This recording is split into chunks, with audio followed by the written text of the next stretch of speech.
그리스도인에게 있어서 가장 중요한 것이 있다면 그것은 기도죠. 왜냐하면 우리는 기도를 통해서 하나님의 뜻을 발견하기 때문입니다. 그런데 뜻밖에도 많은 분들이 기도를 하면서도 하나님의 뜻에는 별로 관심이 없는 것을 보게 됩니다.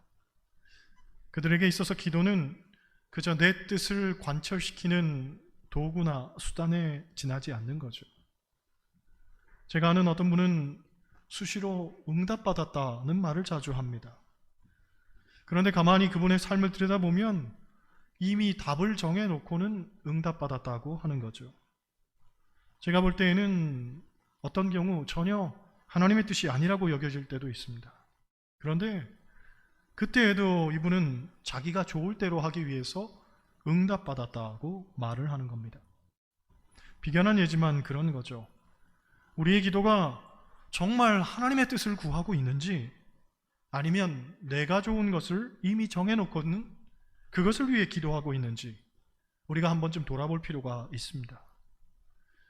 하나님의 뜻이 늘 내 뜻과 같다면 얼마나 좋겠습니까마는 어떨 때는 너무 달라서 우리의 마음을 아프게 할 때도 있고, 그래서 어떨 때는 쓰디쓴 눈물을 삼켜야 할 때도 있습니다.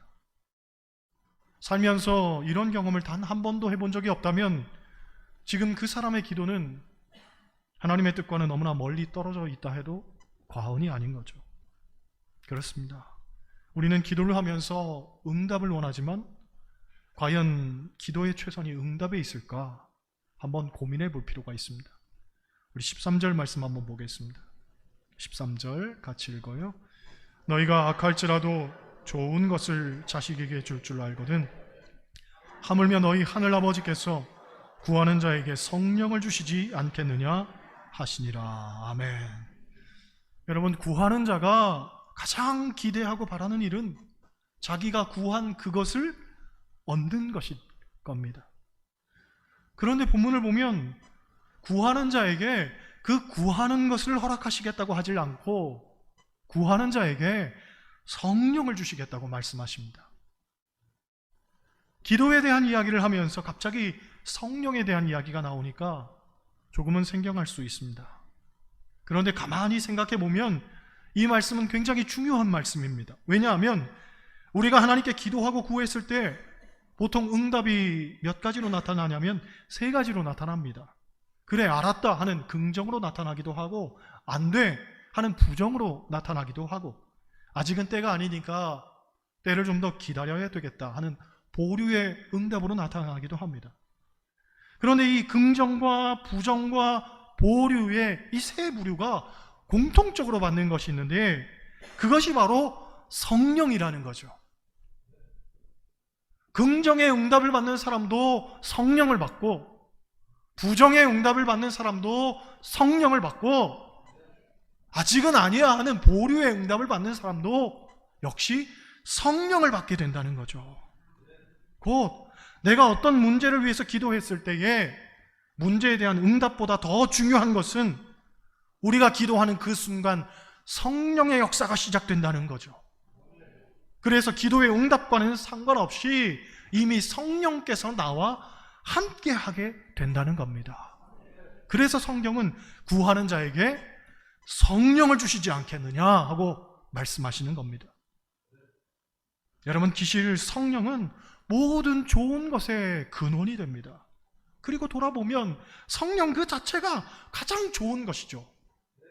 일반적으로 성령은 하나님의 영으로 해석되기도 하지만 엄밀히 말해 성령은 하나님 자신입니다. 그렇기 때문에 기도의 응답보다 더 좋고 더 귀한 것은 성령이 나와 함께하는 것, 곧 하나님이 나와 함께하는 거죠. 감리교회 창시했던 존 웨슬리 목사님은 하나님이 나와 함께하는 것보다 더 좋은 것은 없다 하고 말했습니다. 그렇습니다. 여러분, 우리가 기도할 때에 하나님은 이미 우리 마음속에 오셔서 나와 함께 하시는 줄 믿습니다. 비록 기도의 응답이 없어도, 기도의 결과가 보이지 않아도, 또 기도의 결과가 내 뜻과는 달라도 우리는 가장 좋은 것을 이미 받은 거죠. 즉 하나님이 나와 함께 하십니다. 이런 얘기가 있습니다. 어떤 분이 테레사 수녀에게 물었다고 합니다. 수녀님, 도대체 기도한다는 건 무슨 의미입니까? 했더니 테레사 수녀가 말하기를, 기도란 하나님으로 내 마음을 가득 채우는 일이고 기도란 하나님을 알아가는 일입니다 하고 대답했다고 하죠. 여러분, 기도는 내 뜻을 관철시키는 것이 목적이 아니라 하나님의 뜻을 알고 그 하나님의 뜻을 내 삶 가운데 받아들이는, 그것에 더욱 큰 의의가 있는 거죠. 그러므로 우리가 어떤 기도 제목에 관해서 구체적인 응답을 받지 못한다 할지라도 더욱 중요한 것은 그것을 통해서 하나님과의 관계를 맺게 되고 하나님을 더욱 알아가게 되며 하나님과 깊이 사귀게 되는 그것입니다. 바로 그것이 기도의 축복이고 기도의 은총인 거죠. 요컨대 구하는 자에게 성령을 주시지 않겠느냐 하는 말씀은 구하는 그 자체가 응답받는 것보다 더 귀한 일이라는 것을 우리에게 보여주는 이야기입니다. 할렐루야. 그런 배경에서 오늘 본문을 한번 보겠습니다. 1절 말씀 보세요. 1절 같이 읽습니다. 예수께서 한 곳에서 기도하시고 마치심에 제자 중 하나가 여짜오되, 주여, 요한이 자기 제자들에게 기도를 가르치는 것과 같이 우리에게도 가르쳐 주옵소서. 예수님께서 기도를 마치고 났더니 제자들이 기도를 가르쳐 달라고 부탁을 합니다. 곧 예수님께서 기도하는 모습을 보았더니 나도 예수님처럼 기도하고 싶다 하는 그런 열망이 생겨났던 거죠. 여러분, 예수님의 생애를 한마디로 말하라면 기도의 삶이었습니다. 예수님은 한적한 새벽 미명에도 기도하셨고 아직 어두울 때에도 기도하셨고 또 때로는 밤을 지새우면서 기도하셨습니다. 공생애를 시작하기에 앞서서는 40일을 금식하며 기도하셨고 5,000명을 먹이실 때도 떡을 떼사 기도하셨습니다. 변화산에서 영광스러운 모습으로 변화될 때에도 기도하셨고 죽은 나사로를 살리실 때에도 기도하셨습니다. 겟세마네 동산에서 십자가를 앞에 두었을 때에도 기도하셨고 마지막 운명하실 때에도 내 영혼을 아버지께 부탁하나이다 하면서 기도하셨습니다. 성경은 말하기를 우리를 위해 죽으시고 부활하신 예수님께서는 지금도 하나님 우편에서 우리를 위하여 기도하고 계신다 하고 말하죠. 그렇습니다. 예수님은 기도하는 분이셨습니다. 항상 기도하는 분이셨습니다. 모든 상황 속에서 기도하는 분이셨습니다. 그러하기에 우리도 예수님의 제자라면 마땅히 예수님처럼 기도하는 삶을 살아야 합니다. 데살로니가전서 5장을 보면 우리를 향한 하나님의 뜻 3가지를 가르쳐 주죠. 항상 기뻐하라, 쉬지 말고 기도하라, 범사에 감사하라. 항상 기뻐하는 것, 쉬지 말고 기도하는 것, 그리고 범사에 감사하는 것, 이것은 우리 그리스도인이 당연히 해야 되는 사명이라는 거죠. 여러분, 기도는 쉬지 말고 하는 겁니다. 기도를 쉬어서는 안 되는 겁니다. 어떤 상황, 어떤 환경, 어떤 문제 앞에서도 우리는 항상 기도해야 됩니다. 할렐루야. 어느 교회에 아주 열심히 신앙생활하던 집사님이 계셨습니다. 주일 예배는 물론이고 수요 예배, 금요 철야, 새벽 예배도 한 번도 빠지지 않고 늘 기도하던 집사님이었습니다. 그런데 언제부턴가 예배를 한두 번 빠지기 시작하더니 점점 교회도 안 나오고 기도도 안 하는 거죠. 알고 봤더니 이분이 낚시에 빠져서 예배 시간에도 낚시를 하러 가는 겁니다. 그래서 목사님이 이 집사님을 찾아가서 말했습니다. 집사님, 교회도 안 나오고 기도도 안 하면 어떡합니까? 집사님, 기도도 안 하고 낚시만 하러 다니면 어떻게 합니까? 책망을 했더니 이 집사님이 고개를 푹 숙이면서 말합니다. 목사님, 교회에서 예배를 드리면 몸은 교회에 와 있지만 마음은 낚시터에 가 있고, 반면 낚시를 하러 가면 몸은 낚시터에 있어도 마음은 교회에 가 있으니 그래도 몸보다는 마음이 교회에 있는 게 더 좋을 것 같아서 저도 모르게 그만 하고 말했다는 전설 따라 삼천리가 전해져 옵니다. 여러분, 기도는 쉬면 안 되는 거죠. 한 번, 두 번 쉬기 시작하면 우리의 영성생활이 점점 무너져 갑니다. 우리의 신앙생활이 점점 수렁으로 빠져들어갑니다. 그러므로 기도는 항상 하는 거죠. 절대 기도가 식어져서는 안 될 줄로 믿습니다. 할렐루야. 그런데 오늘 본문에서 성경학자들은 이 제자들의 요청에서 아주 중요한 한 가지를 꼬집습니다. 그것은 제자들이 우리에게 기도에 대해서 가르쳐 달라고 한 게 아니라 기도를 가르쳐 달라고 말했다는 거죠. 다시 말해 기도에 대해서가 아니라 기도 그 자체라는 거죠. 이건 굉장히 중요합니다. 왜냐하면 기도에 대한 것은 단순히 지식적 충족일 뿐이라는 거죠. 무슨 말이냐면 일례로 어떤 사람이 기도에 대해서 많이 알고 있습니다. 그래서 기도를 가지고 논문을 쓰기도 하고 기도에 대한 것들을 가르치기도 합니다. 그러나 그 사람이 꼭 기도하는 사람은 아닐 수 있습니다. 더 쉽게 말해 어떤 권사님이 대중기도할 때에 워낙 학식이 있고 배움의 수준이 높다 보니 수준 높은 어휘를 구사해서 아주 출중하게 기도를 합니다. 이분은 평소 말도 잘해서 기도하는데 유려하고 막힘없이 남다른 문장력을 과시합니다. 하지만 새벽 예배도 안 오고 금요철에도 안 오고 평소 교회에서 기도하는 모습을 볼 수가 없습니다. 더 큰 문제는 그분의 삶입니다. 교인들과 친밀하지 못하고 벽을 쌓고 지내고 성격도 괴팍하고 말 한마디도 비수처럼 사람을 찌르는데 과연 이분을 기도를 잘하는 사람이라고 말할 수 있겠습니까? 대표기도 잘한다고 말솜씨가 유려하다고 이분이 기도 잘하는 사람이라고 과연 말할 수 있냐는 거죠. 이 물음에 우리는 가차없이 아니올시다 라고 대답할 수밖에 없는 겁니다. 그러니까 제자들이 요구했던 것은 기도의 신학이나 기도의 이념이 아니라 기도 그 자체라는 거죠. 즉 기도문을 가르쳐 달라는 게 아니라 기도문으로서의 내용이 아니라 기도하는 삶에 대한 어떤 영적 목마름과 열정이었다는 거죠.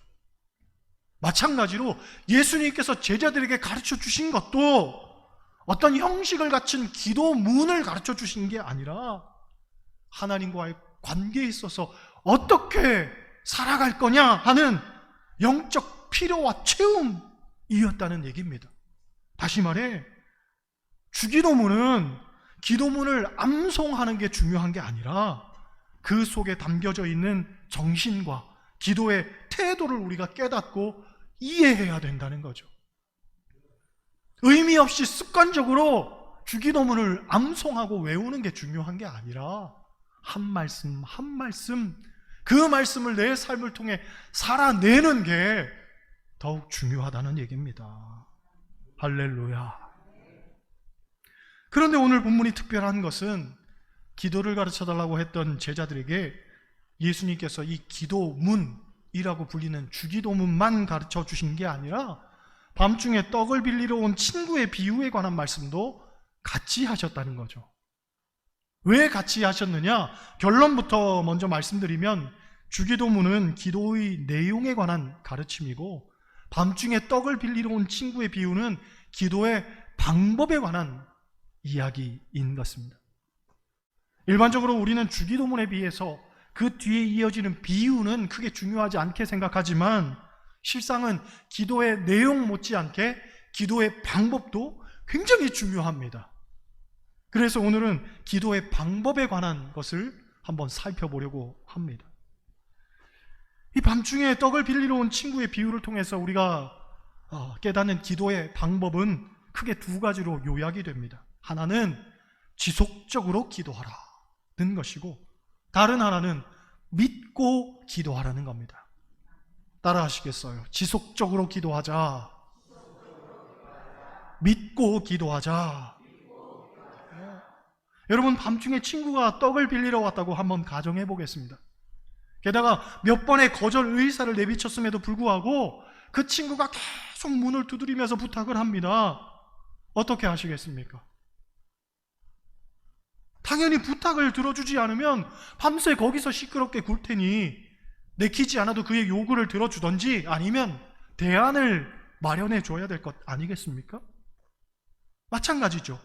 우리가 지속적으로 강청하고 기도하는데 어찌 하나님께서 외면하시겠냐는 겁니다. 더구나 하나님은 억지로 주시는 분도 아니잖아요. 사도 바울은 로마서를 통해서 이런 말을 합니다. 자기 아들을 아끼지 아니하시고 우리 모든 사람을 위하여 내주신 이가 어찌 그 아들과 함께 모든 것을 우리에게 주시지 아니하겠느냐. 그렇습니다. 하나님은 모든 것을 주시는 분입니다. 당신 아들도 우리에게 주셨는데 못 줄 것이 무엇이겠습니까? 그러므로 우리는 지속적으로 기도해야 됩니다. 낙심치 말고 포기하지 말고 끊임없이 하나님 앞에 간구해야 되는 거죠.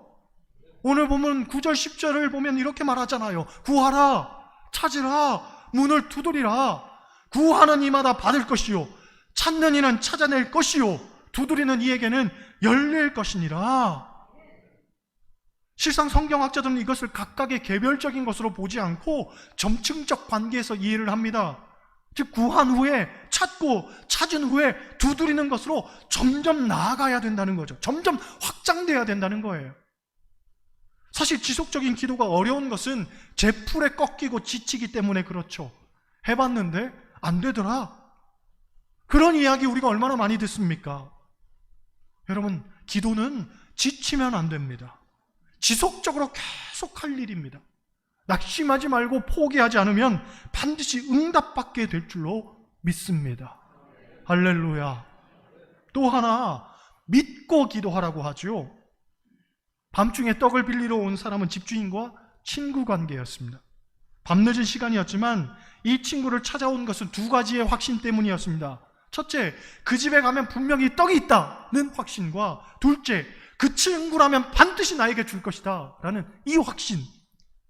두 가지의 확신을 갖고 계속 포기하지 않고 문을 두드렸단 말이죠. 우리가 기도할 때 이런 확신이 있어야 된다는 거죠. 하나님께 기도하는 것은 우리의 필요가 하나님께 있기 때문입니다.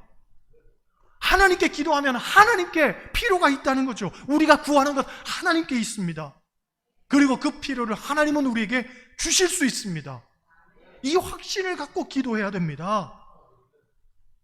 그런데 더욱 중요한 것은 오늘 본문에서는 예수님께서 우리와 하나님의 관계를 아버지와 아들의 관계로 말씀하신다는 거죠. 즉 친구 사이에도 필요를 줄 아는데 아버지와 아들의 관계 속에서 아버지가 주시지 않겠느냐는 거예요. 아버지는 아들의 필요를 다 가지고 있습니다. 그리고 아버지는 가장 좋으신 분입니다. 늘 모든 것을 주시는 분입니다. 그 아버지가 어찌 아들에게 주시지 않겠습니까? 그렇잖아요. 우리는 하나님의 자녀입니다. 이것은 특권을 이야기하는 거잖아요. 우리에게는 하나님께 구할 자격이 있다는 거죠. 무엇이든지 구하면 하나님께서 들으시고 우리의 필요를 공급해 주십니다. 이게 자녀의 특권 아닙니까? 자녀에게는 엄청난 특권이 있단 말이죠. 어떤 특권이 있느냐? 그냥 때 쓰면 됩니다.